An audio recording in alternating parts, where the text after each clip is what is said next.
बाधित हेत्वाभासस्य लक्षणम् यस्य साध्याभावः प्रमाणान्तरेण पक्षे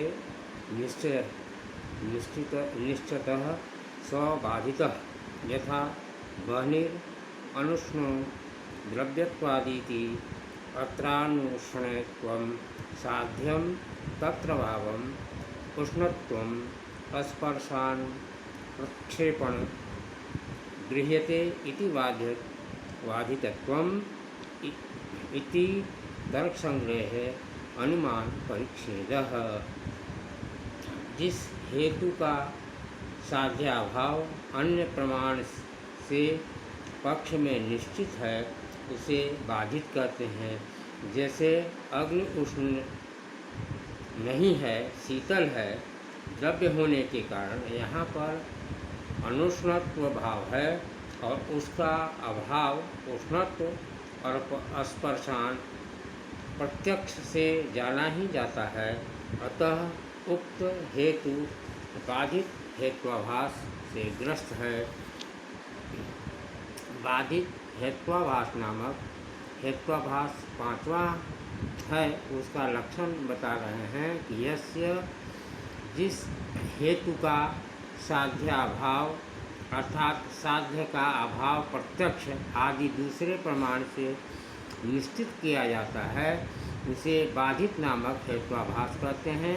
अर्थात जिस हेतु का साध्य पक्ष नहीं है ऐसा दूसरा प्रमाण से निश्चित है वह बाधित नामक हेत्वाभास है। उदाहरण देकर समझाते हैं कि यथा बह्निर्नुष्णो द्रव्यतत्वात् जलवत् अर्थात अग्नि उष्ण रहित शीतल है, द्रव्यत्व होने के कारण जल की तरह यहाँ द्रव्यत्व हेतु से बहनी में उष्णत्व भाव की यदि सिद्धि की जाती तब वह द्रव्यत्व हेतु बाधित हो जाता है और वहनी उष्णत्व भाव रूप साध्य वाला नहीं है अपितु उष्णत्व वाला ही है। यह तत् इंद्रिय से ही निश्चित है तब लक्षण को लक्ष्य योजित करते हैं। अत्रानुष्णत्वं साध्यं तद्भावत् उष्णत्वं स्पर्शान् प्रक्षेपण गृह्यते इति बाधितत्वम्। यहाँ पर अनुष्णत्व साध्य है और उसका अभाव उष्णत्व स्पर्श को ग्रहण करने वाला इंद्रिय पक्ष से है, गृहीत है, निश्चित है, अतः इसका बाधितत्व है।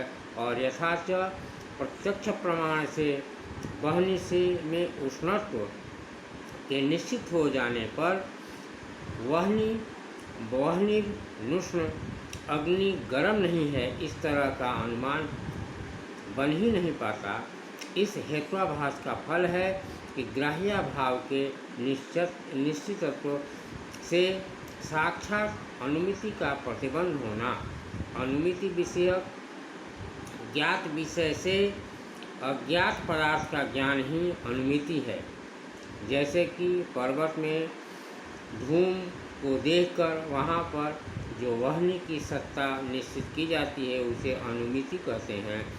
अथवा मेघ की गर्जना सुनकर घर के अंदर स्थित व्यक्ति को भी आकाश में मेघों की स्थिति का ज्ञान हो जाता है, वह भी अनुमिति ही है।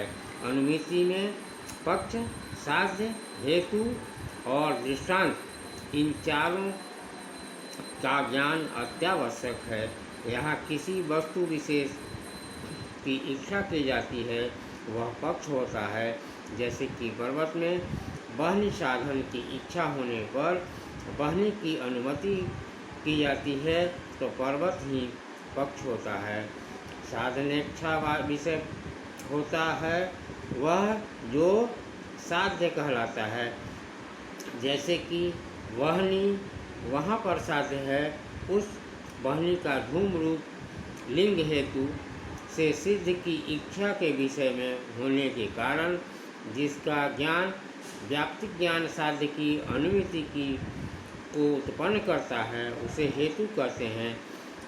जैसे कि वहनी की साधना में धूम हेतु है और दृष्ट धूम में वहनी की अनुमिति रूप ज्ञान हो जाता है और हेतु को साधन भी कहा जाता है।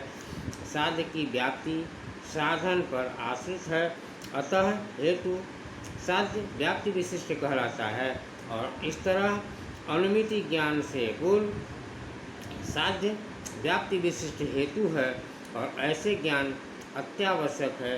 इसके बाद साध्य निरूपित व्याप्ति विशिष्ट हेतु ऐसा ज्ञान होने से तादृश्य हेतुमान पक्ष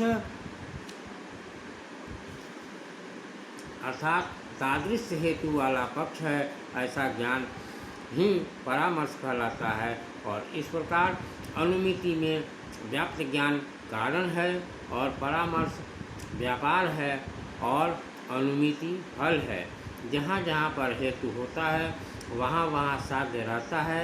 यह अन्वय साहचर्य है अथवा अन्वय व्याप्ति है और जहाँ जहाँ पर साध्य का अभाव होता है वहाँ वहाँ साधन का भी अभाव होता है।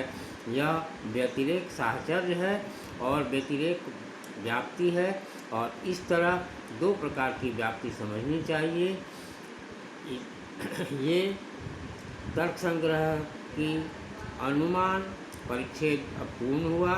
अब हम लोग उपमान परिच्छेद की चर्चा करेंगे। इति।